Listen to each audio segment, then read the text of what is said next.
All right, let's jump right into this explainer. Crypto versus Bitcoin.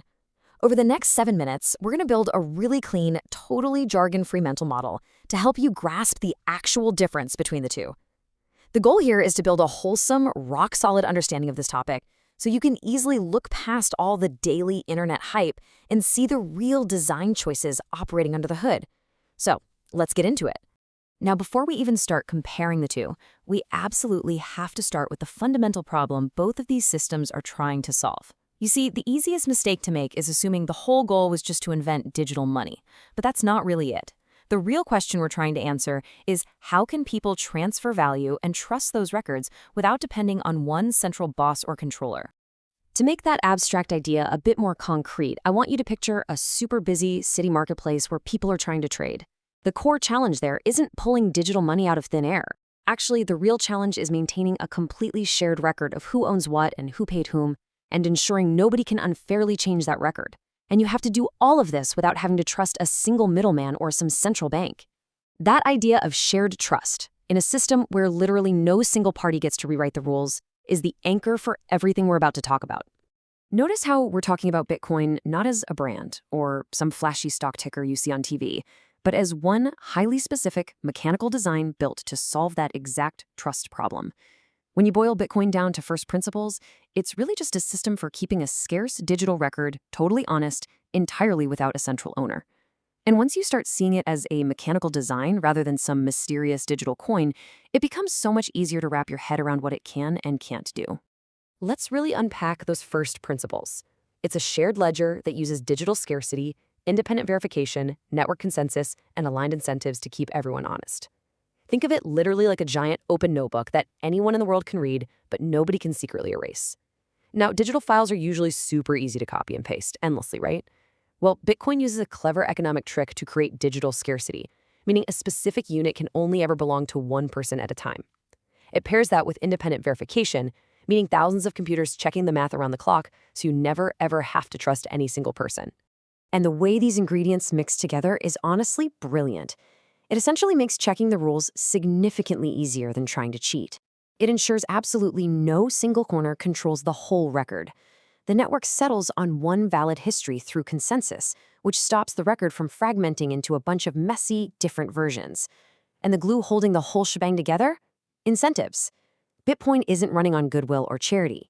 It survives because the protocol is designed so that following the rules is literally the most profitable and sensible choice for everyone involved. Because Bitcoin has this incredibly narrow focus on resisting tampering and reliably transferring ownership, it's a lot like a precision wrench, perfectly shaped to turn one single, specific bolt. It is definitely not a multi-purpose Swiss Army knife. Sure, a Swiss Army knife does a bunch of things, but none of them are as strong or reliable as a dedicated tool. Bitcoin's restraint, the stuff it chooses not to do, is actually its biggest superpower.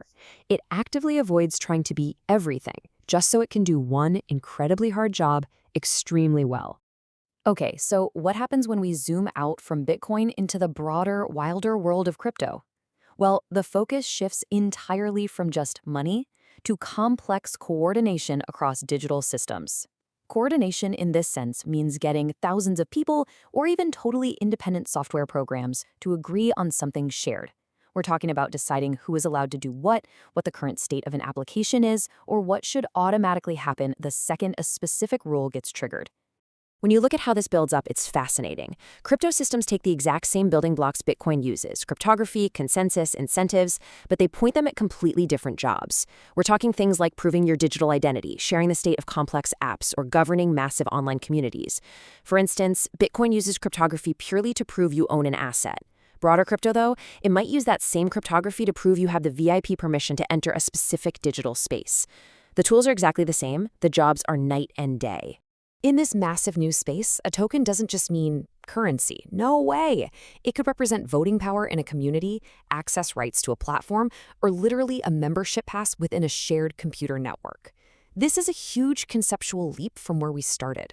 Instead of just maintaining a rigid financial ledger, many crypto systems are trying to be globally shared computation platforms.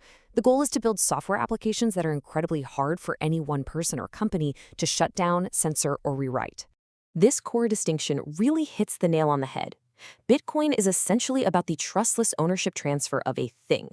Meanwhile, crypto is much more about the trust-minimized coordination of an evolving system.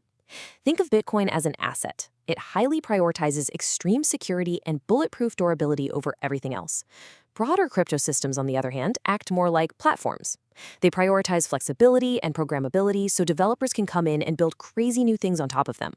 Once you let a digital system evolve and run complex code, the possibilities explode. But, of course, things inherently get a whole lot messier. But look, there's no free lunch in software design, right? Every choice gives something up. No digital system gets to have it all without carefully balancing flexibility, decentralization, and simplicity. You literally cannot maximize all three at the same time.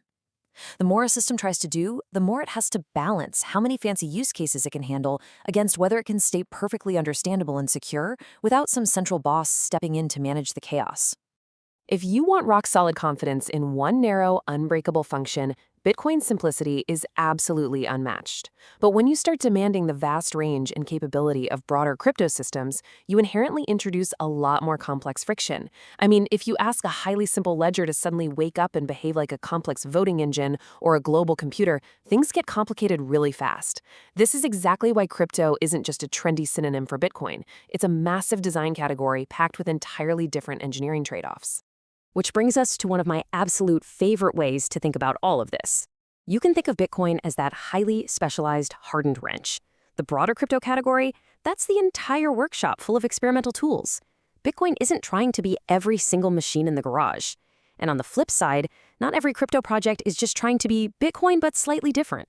A lot of them aren't competing with Bitcoin at all. They're just trying to solve totally different trust problems using similar math. So, I'm going to leave you with this final thought to chew on. Next time you're evaluating some hyped-up digital project, look past the marketing noise and ask yourself, what specific problem is this system actually designed for? Is it trying to be money, a programmable platform, or maybe a community governance tool? What exactly is being made trust minimized? When you start asking those questions, the jargon fades away, and you'll clearly see the shape of the machine and the exact design choices running behind the scenes. Thanks so much for joining me on this explainer, and keep asking those right questions.